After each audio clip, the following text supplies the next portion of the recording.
I stand before you to address a systematic campaign of disinformation, hate speech, and anti-Indigenous rhetoric that has been propagated by many of the media outlets, including Noticias, Protagonistas, and Noticias, Fides. What you have witnessed is not journalism, but a calculated assault on indigenous Hindu communities worldwide. Let me address these false allegations directly, one by one. First, about KAILASA being a fictitious nation. I would like to know, by what authority do you claim the power to recognize or derecognize nations? Even UN does not have such authority. The Montevideo Convention on the Rights and Duties of States 1933 states that a legitimate nation must have permanent population, defined territory, a self-sustained government, and capacity for international relationships. And KAILASA fulfills all these criteria with enough and more evidence required. The Montevideo Convention explicitly states that the political existence of a state is independent of recognition by other states. And Article 13 of the Charter of Organization of American States further reinforces on this principle. So your characterization of KAILASA's fictional nation is a strong statement against the Hindu diaspora worldwide. This is not journalism, this is incitement to violence against the Hindu communities. Coming to the next allegation about fraudulent land acquisition. Let us be absolutely clear that these agreements are in question are between a US-based Hindu organization and the indigenous Bolivian communities. These are conservation partnerships that are explicitly to respect the indigenous ownership and sovereignty, not land acquisitions in any sense. And the Supreme Pontiff of Hinduism is not a signatory in these agreements. So your deliberate misattribution reveals your intention to attack the Hindu leadership specifically. These agreements include support for environmental protection, preservation of indigenous knowledge, humanitarian aid, and cultural exchange, all fully compliant with Bolivian Law Number 465 and the ILO Convention 169. Next, about the allegation of financial exploitation.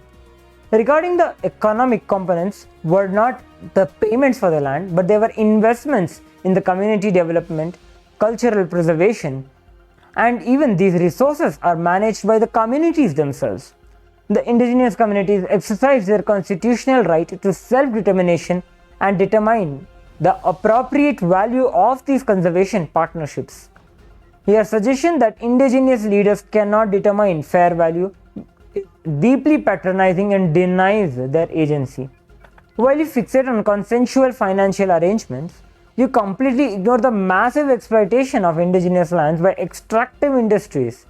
Why you are doing the selective outrage? Coming to the next point of violation of indigenous sovereignty of these partnerships. These partnerships explicitly honor the indigenous sovereignty with all agreements and recognize the indigenous autonomy and decision-making processes. The Article 30, Section 2, Clause 4 of the Bolivian Constitution explicitly guarantees the indigenous peoples the right to self-determination and territoriality.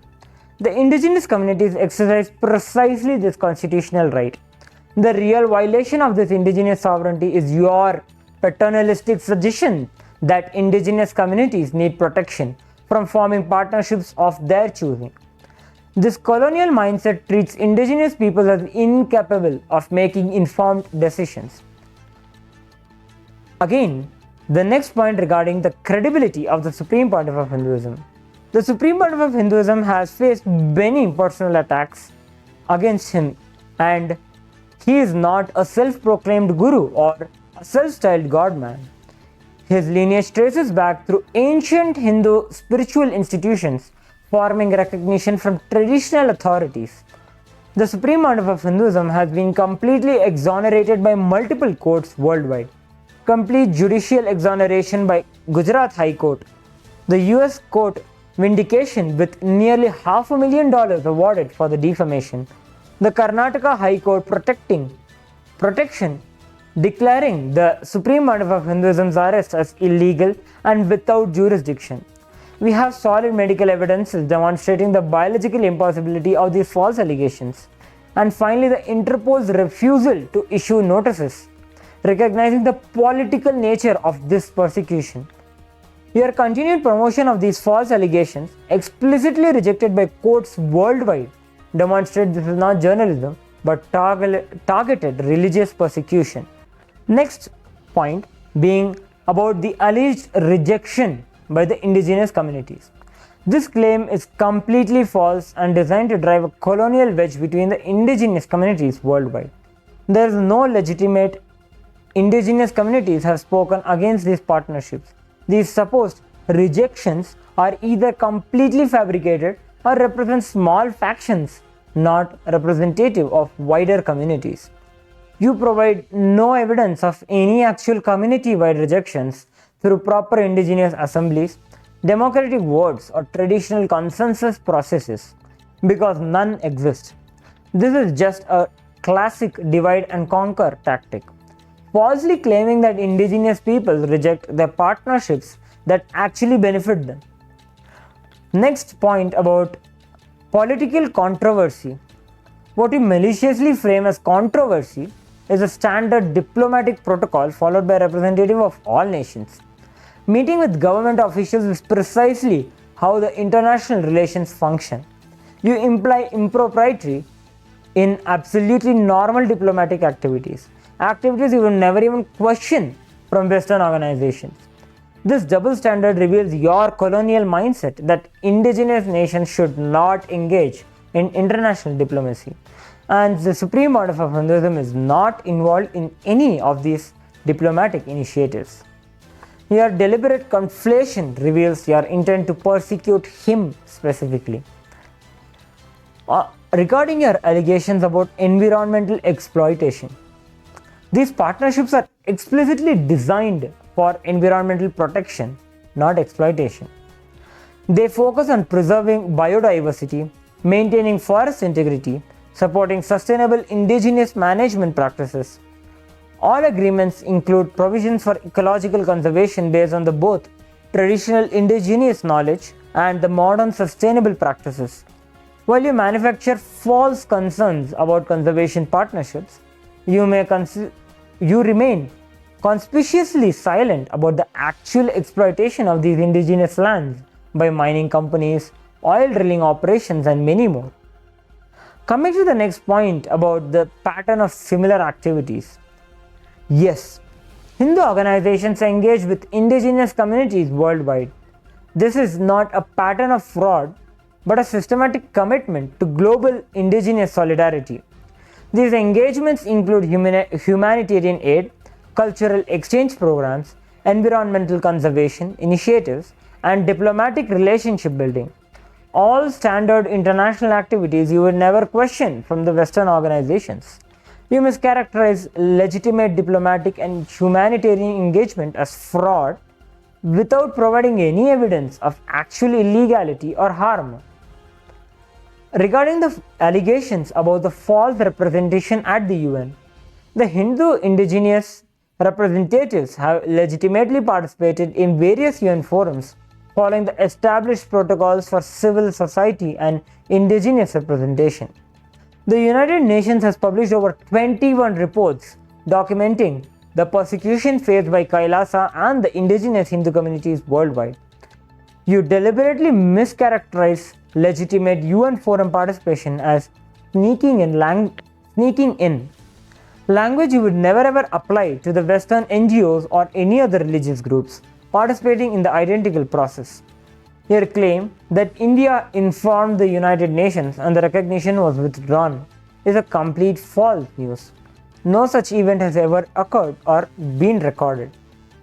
On the allegations of unauthorized presence in the indigenous territories, all the visits within the indigenous territories occur with explicit invitation and authorization from legitimate indigenous authorities exercising their constitutional right to welcome the guests onto their sovereign lands. The Article 30, Section 2, Clause 4 of the Bolivian Constitution explicitly guarantees the indigenous people the right to self-determination and territoriality, which includes determining who may enter their territories. You provide no evidence of any unauthorized presence. Your allegation is relying entirely on the colonial assumption that indigenous communities cannot make these decisions independently.